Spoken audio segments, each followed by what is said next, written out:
What happens when you take General Thunderbolt Ross, the man who spent years hunting the Hulk, and strip him of his own gamma-fueled rage? That's exactly where Red Hulk number 4 picks up, throwing Ross into the heart of Latveria as a prisoner of Doctor Doom. But Ross has never been one to stay caged for long. Alongside Deathlok and Machine Man, he fights his way through Doom's forces, tearing through Doombots with a ferocity that's been held back for far too long. And just when escape seems within reach, the US government steps in, not as allies, but as enemies. Betrayal, destruction, and war collide in a high-stakes power struggle that might just change Ross forever. Today, we're breaking it all down. Let's get into it. General Thunderbolt Ross, the man who became the Red Hulk, has been captured by none other than Doctor Doom himself. But Doom isn't just keeping Ross as a trophy. Oh no, he's got something much more sinister in mind. He's forcing Ross to contribute to Latveria's military think tank, using his strategic genius against his will. But here's the thing about Thunderbolt Ross. He's nobody's pawn. Never has been. Never will be. Ross isn't alone in this nightmare. He's got two unlikely allies, Deathlok, a cyborg soldier, and Machine Man, the artificial intelligence in a robotic body. Together, this unlikely trio manage the impossible. They escape into the wild Latverian countryside. But freedom, that's just the beginning of their problems. The story explodes into action as an army of Doombots descend upon our heroes. These aren't your average robots. These are Doom's mechanical enforcers, designed for one purpose: recapture the escapees at any cost. But here's where things get interesting. Ross has been imprisoned, his gamma radiation drained, his Red Hulk transformation suppressed by a power inhibitor collar. He's been weakened, diminished, treated like a broken tool. That was Doom's first mistake. You see, Ross describes the feeling of transformation in a way that will give you chills. He talks about how pulling a trigger gives you a violent release, a resonant power. But imagine if your entire body was that trigger. That's what it feels like when the Red Hulk takes over. And after being suppressed for so long, this transformation feels like a dam bursting. The rage, the power, the pure unbridled fury, it's never felt so good to feel so angry. Ross, as the Red Hulk, tears through those Doombots like they're made of paper, each mechanical soldier becoming a stand-in for the man who imprisoned him. This isn't just a fight, it's vengeance in its purest form.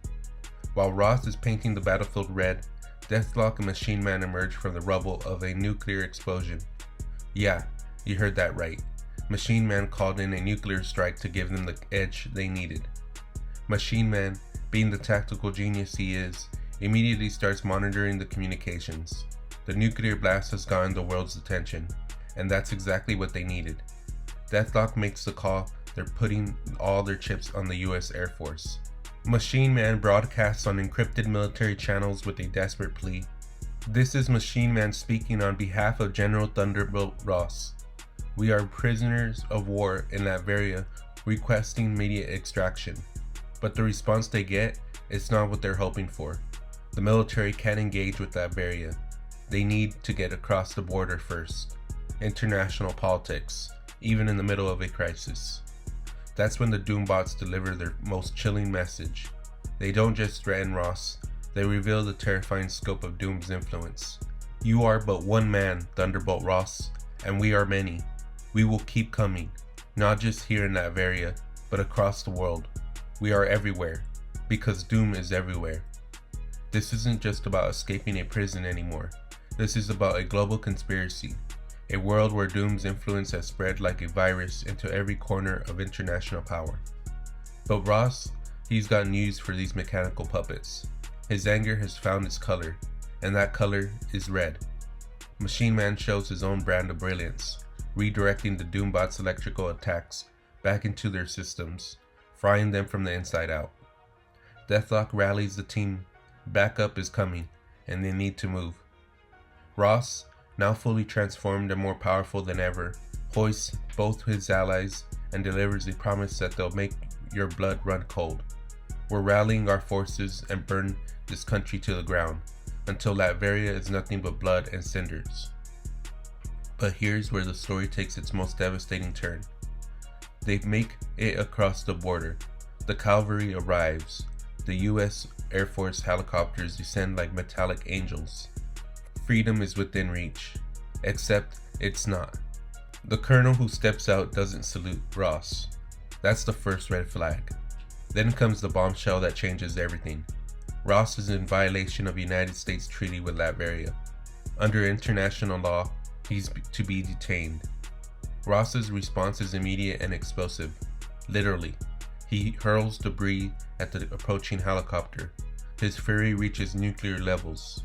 America has no king, he roars, and in that moment, you realize the true scope of this nightmare. The world isn't just influenced by Doom, it's been conquered by him, one treaty at a time. But Doom's got one more card to play, and it's a devastating one. An advanced aircraft appears, carrying technology specifically designed to neutralize gamma-powered beings. Machine Man identifies it with mechanical precision. It's a Hulkbuster, equipped with an antimatter cannon capable of disrupting gamma wavelengths. In other words, it's designed to strip Ross of everything that makes him powerful. The blast hits, and in seconds, the mighty Red Hulk is reduced back to just a man. Thunderbolt Ross collapses, his gamma-fueled might torn away from him like a coat in a hurricane. As soldiers emerge from the aircraft, they deliver the final blow. Thunderbolt Ross, you are under arrest for treason. Think about that for a moment. The man who spent his entire military career serving his country, who became a monster to protect America's interests, is now branded a traitor by the very nation he swore to defend. By the end of Red Hulk number 4, Ross finds himself at war with nearly everyone. Doom, Latveria, and now his own country.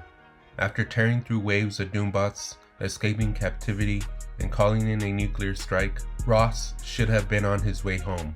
But instead, his so-called rescue team marks him as a traitor, hitting him with an antimatter weapon that strips him away of his Red Hulk transformation.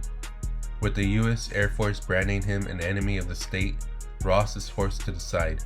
Does he surrender, or does he fight back against the system that betrayed him? Red Hulk number 4 sets the stage for one of the most intense conflicts in the story, one that may determine the fate of more than just Ross himself. What did you think of this issue? Let me know in the comments below. Thank you for watching. Until next time. Peace.